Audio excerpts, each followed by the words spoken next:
તો નવા વર્ષની ઉજવણીને લઈને ગુજરાતની બોર્ડર પર પોલીસ કાફલો તૈનાત કરી દેવાયો છે। વલસાડ જિલ્લાને અડીને આવેલા સંઘ પ્રદેશ દમણ દાદરાનગર હવેલી અને પાડોશી રાજ્ય મહારાષ્ટ્રની સરહદો પર ચુસ્ત પોલીસ બંદોબસ્ત ગોઠવી દેવાયો છે।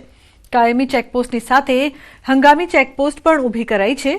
જિલ્લામાં 36 જેટલા પોઈન્ટ પર ચેકિંગ શરૂ થઈ છે। ઉપરાંત પાર્ટી પ્લોટો પર પણ નજર રાખવામાં આવશે। આ બાજુ 31 નિમિત્તે સુરત પોલીસે હોટલ સંચાલકોને ચેતવણી આપી છે। તો નર્મદા જિલ્લાની બોર્ડર પર પણ ચુસ્ત પોલીસ બંદોબસ્ત ગોઠવી દેવાયો છે। ધનશેરા ચેકપોસ્ટ ખાતે વાહન ચેકિંગ સઘન બનાવી દેવામાં આવ્યું છે। આ તરફ મરદા જિલ્લા પોલીસ દ્વારા વિશેષ આસપાસના વિસ્તારોમાં સુરક્ષા વ્યવસ્થામાં નોંધપાત્ર વધારો કરવામાં આવ્યો છે।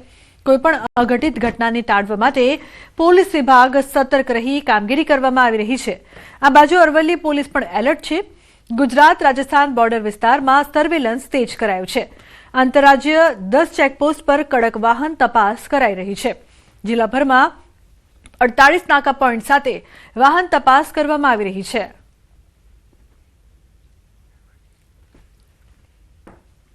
31 ડિસેમ્બર અને નવા વર્ષને આવકારવા માટે પ્રવાસન સ્થળ દીવ પ્રવાસીઓથી ઉભરાઈ ગયું છે, જેના કારણે સ્થાનિક હોટલો અને રિઝોર્ટ્સ હાઉસફુલ થઈ ગયા છે।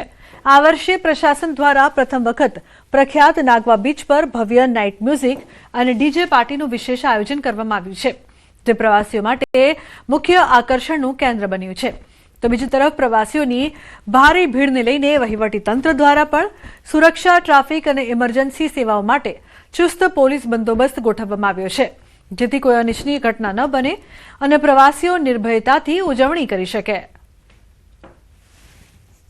तो यहाँ आके हमें बड़ा अच्छा लगा। वेदर बहुत प्लेजेंट है। दिल्ली की ठंड से बचे हैं हम।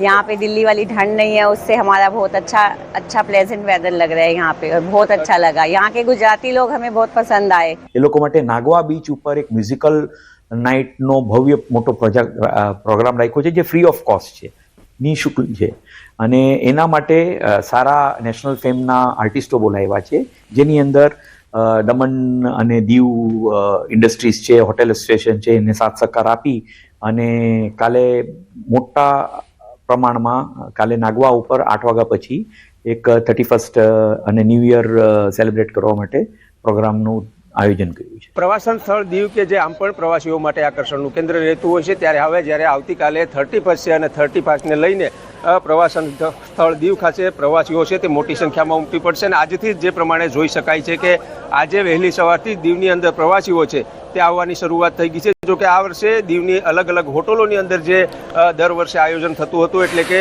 દીવની હોટલોની અંદર નાઇટ પાર્ટી અને મ્યુઝિક પાર્ટીનું જે આયોજન થતું હતું તે હવે બહુ ઓછી હોટલમાં જોવા મળશે, કારણ કે દીવ પ્રશાસન દ્વારા આ પહેલી વખત આ વર્ષે 31ની મોડી રાત્રે, એટલે કે રાત્રિના 8થી લઈ અને મોડી રાત સુધી મ્યુઝિક પાર્ટી છે તેમનું આયોજન કરવામાં આવ્યું છે। અને આ મ્યુઝિક પાર્ટી છે તે આ નાગવા બીચ ખાતે જ કરવામાં આવશે, કારણ કે નાગવા બીચ ખાતે મોટી સંખ્યામાં ટુરિસ્ટો આવતા હોય છે અને ટુરિસ્ટો સમુદ્રની સાથે સાથે મ્યુઝિક પાર્ટી છે તેમનો પણ આનંદ માણી શકે તે માટે થઈ અને દીવ પ્રશાસન દ્વારા આ વર્ષે આ પ્રકારનું આયોજન છે તે કરવામાં આવ્યું છે। જો કે હાલ 31ને લઈને દીવની જે તમામ હોટલો છે તે હાઉસફુલ બની છે અને સાથે સાથે દીવના હોટલ એસોસિએશનના જે પ્રમુખ છે તેઓનું કહેવું છે કે દીવ આવતા ટુરિસ્ટો જે હોય છે કે તેઓએ દીવની અંદર પ્રવેશતા પહેલાં થોડા દિવસો અગાઉ હોટલોમાં બુકિંગ કરાવી લેવા જોઈએ, જેથી કરીને પ્રવાસીઓ છે તેમને પરેશાન ન થવું પડે।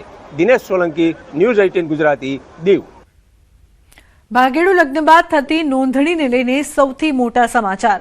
ભાગીને લગ્ન કરનારની નોંધણીને હવે ક્લાસ 2 અધિકારી આપશે આખરી મંજૂરી। ક્લાસ 2 અધિકારીની મંજૂરી વગર સીધી લગ્ન નોંધણી નહીં કરી શકે।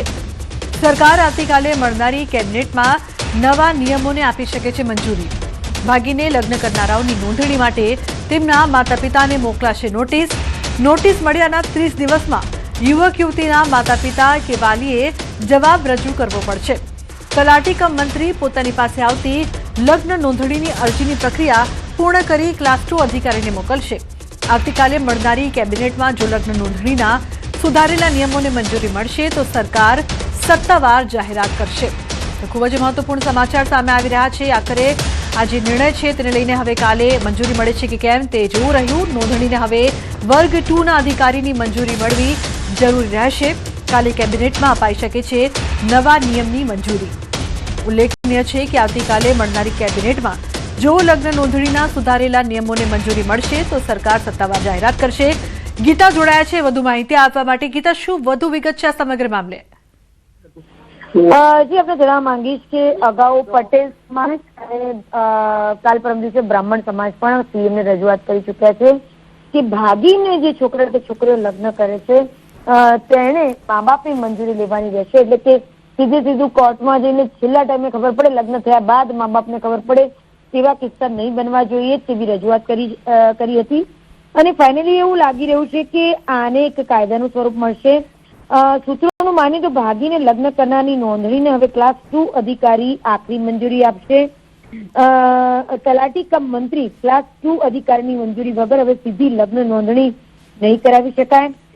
સરકાર આવતીકાલે મળનારી કેબિનેટમાં નવા નિયમોને મંજૂરી આપી શકે છે. ભાગીને લગ્ન કરનારાની નોંધણી માટે તેના માતા પિતાને નોટિસ મોકલાશે અને નોટિસ મળેના 30 દિવસમાં યુવક યુવતીના માતા પિતા કે ભાઈએ જવાબ રજૂ કરવો પડશે. તલાટી કમ મંત્રી પોતાની પાસે આવતી લગ્ન નોંધણીની અરજી પ્રક્રિયા પૂર્ણ કરીને ક્લાસ 2 અધિકારીને મોકલશે અને ત્યારબાદ જ એ લગ્ન મંજૂરી મળશે. એટલે કે આવતીકાલે મળનારી કેબિનેટમાં જો લગ્ન નોંધણીના સુધારેલા નિયમોને મંજૂરી મળશે તો સરકાર આવતીકાલ સાંજ સુધી સત્તાવાર જાહેરાત પણ કરી શકે છે. જી બિલકુલ ગીતા, આભાર સમગ્ર માહિતી બદલ. વડોદરામાં વિકાસના નામે ખોદાયેલા ખાડા હવે નાગરિકો માટે મોતનો કૂવો બન્યા છે. ખુલ્લી ગટરમાં પડતા એક આશાસ્પદ યુવકે જીવ ગુમાવ્યો, છતાં પાલિકાનું તંત્ર હજુ ઘોર નિંદ્રામાં છે. માંજલપુરની ઘટના બાદ પણ શહેરમાં ઠેર ઠેર ખુલ્લા ખાડા જોવા મળ્યા. આ જોઈને તો એવું જ લાગે છે કે જે માંજલપુરની ઘટના બની બહુ દુઃખદ ઘટના હતી. ત્યારબાદ કોર્પોરેશનની હજી બી આંખ ઉઘડી હતી અને ઉગડવાની હતી, કેમ કે વર્ષોથી આ થતું આવ્યું છે. આવી